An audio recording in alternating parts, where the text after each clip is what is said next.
A male narrator drives into a dead, foggy town and realizes the silence is not empty, it is controlled.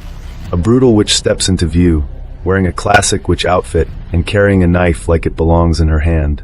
She gathers frightened people and delivers a cruel, shocking speech that feels like a threat and a ritual at the same time. As her words sharpen, the town itself seems to close its doors, turning every street, every room, and every prayer into part of her trap. Chapter 1. The town that wouldn't let me leave. I drove in because my GPS said it was a shortcut. The map showed a clean line through the woods and out the other side. But the fog got thick fast, and the radio turned into soft static like someone breathing against a microphone. The welcome sign was rusted and half covered in vines. The town behind it looked drained, not abandoned in the usual way, more like it had been emptied on purpose. I parked near an old gas station. The neon sign flickered once, twice, and then stayed dim, like it was scared of being seen. That's when I noticed her. She stood by the pump as if she had been waiting for me. A woman in a witch outfit, cloak hanging in wet strips, boots dark with mud. In her right hand was a knife. Not a fancy one, not a ritual dagger. A real, heavy blade with a dull shine. She didn't rush me. She didn't need to. She turned her head slowly, like an animal that already knows where you are. Then she smiled, and I felt it in my stomach the way you feel a bad drop on a roller coaster. People were watching from windows, quick shadows behind boards.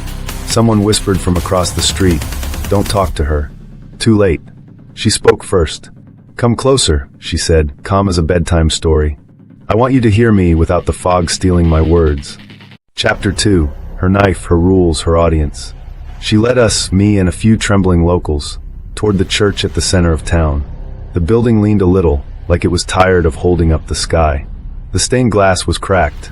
The doors were scarred with deep marks that looked like old strikes from metal. A man with tired eyes stood beside me. He told me his name was Ethan, but his voice sounded borrowed, like he had used it too many times to beg. A young woman, Lily, kept looking at the knife and then at the exits, like she was counting seconds.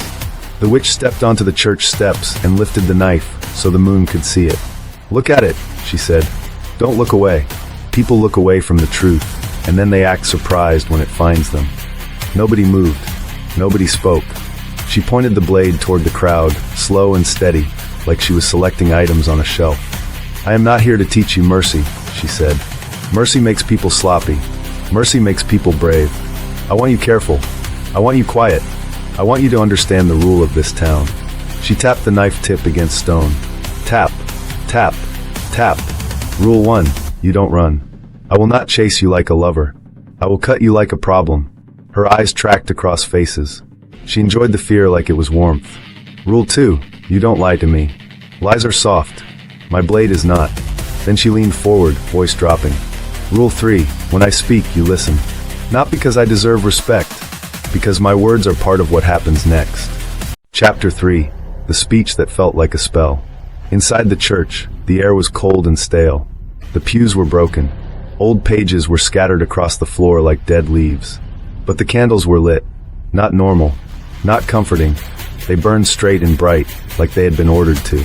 The witch stood at the altar. She didn't pray. She didn't bow. She used the altar like a stage. "I built this place out of your choices," she said.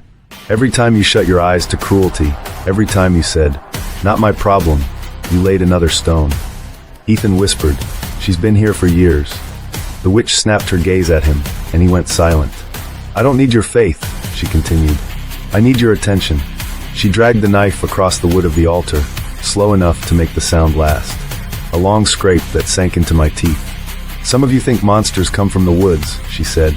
"No, monsters come from hunger, from boredom, from the need to own a moment, to own a person, to own a scream." She stepped down from the altar, one stair at a time, like a queen descending. "I am that need with a face," she said. "I am that hunger with hands." She stopped close to Lily. Too close. Lily froze, breathing shallow. The witch lifted the knife and held it near Lily's cheek, not cutting, not yet, just making the point. "You feel that?" she asked softly. "That is clarity. That is your body understanding the truth faster than your mind." Then her smile returned, wide and cruel. "I could end you fast," she said, "but fear is wasted when it's quick." She turned to all of us. "I will not be rushed. I will not be begged. You will not move me with tears. Tears are only salt, and salt only makes the meat honest. Chapter 4. The trap tightens around the town. Her speech didn't stay in the church. It spread.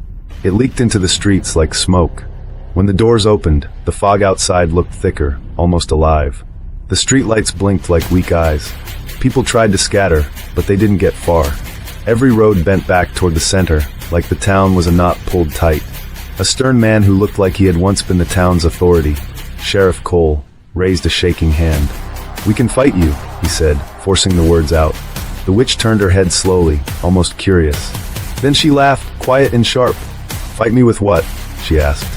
"With courage you practice only when it's safe? With weapons you can't hold steady? With plans you made too late?" She walked past him. The knife hung at her side, casual as a purse. "I have watched you," she said.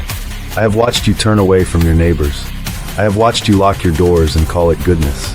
She stopped in the town square by the dead fountain and looked up at the buildings like they were audience seats. "This town is full of people who wanted darkness," she said. "Not the kind that scares you. The kind that lets you do what you want without being seen." Her eyes found mine again, and I felt singled out, like I had been chosen just for arriving. "You came here thinking you were passing through," she said. "That is the funniest lie people tell themselves. Nobody just passes through anything." The knife rose, not in a strike, but in a promise. "When you step into a place like this," she said, "you are volunteering, and I accept volunteers." Chapter 5. The Witch's Final Warning. The crowd tightened into a shaking circle. No one wanted to be on the outside edge. No one wanted to be closest to her, and that meant someone always was. The witch stood in the center, as if she owned the air. "I want you to remember this night," she said. "Not as a tragedy, as a lesson." She paced slowly, knife glinting each time it crossed the streetlight. "You think you're good people," she said, "because you haven't done the worst thing you can imagine. That is a child's logic. I have met gentle voices with violent hearts." She stopped by Ethan. He flinched like he'd been hit. "I could start with you," she told him, "because you already look like you have given up." Ethan's lips moved, but no sound came out. Then she turned, letting the whole town see her face. "But I don't choose at random," she said. "I choose for meaning." She lifted the knife and pointed it toward the church doors. "Do you hear that?" she asked. At first I heard nothing. Then I heard it, a low sound, like the town itself was humming, like the buildings were holding their breath. "That is the rule of the place settling into your bones," she said.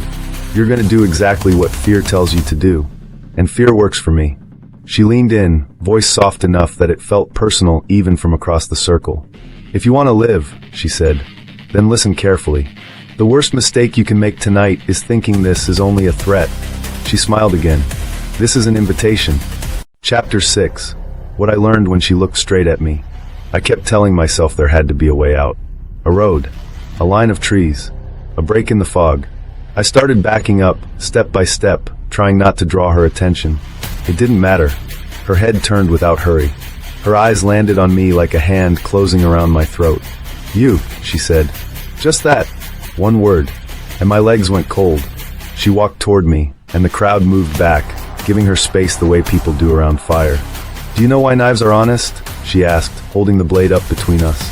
"Because they don't pretend. They don't negotiate. They don't need excuses." She tilted the knife so it caught the light and threw it into my eyes. "I could do this in a dozen ways," she said, "and you would still call it fate. You would still say you had no choice." She stepped closer. "But you did have a choice," she whispered. "You always do. And you keep choosing the easy road, the shortcut, the lie that says the world is safe if you don't look too closely." Her voice hardened. "I am what happens when you stop looking away." For a moment, the fog seemed to pause. The town held still. Even the street light steadied, as if it wanted to watch. And then she raised her free hand, not the one with the knife, and curled her fingers slightly, as if pulling a string that was tied to my spine. "Now," she said, "stay right here, and prove to me you can listen." I tried to speak. I couldn't. All I could do was stand there, trapped in her attention, while her cruel calm filled the square like poison gas. If you made it this far, subscribe to the channel, turn on notifications, and hit like so you don't miss the next story. Comment what you think the witch really wanted from the town, and share this video with a friend who loves dark, intense horror narration.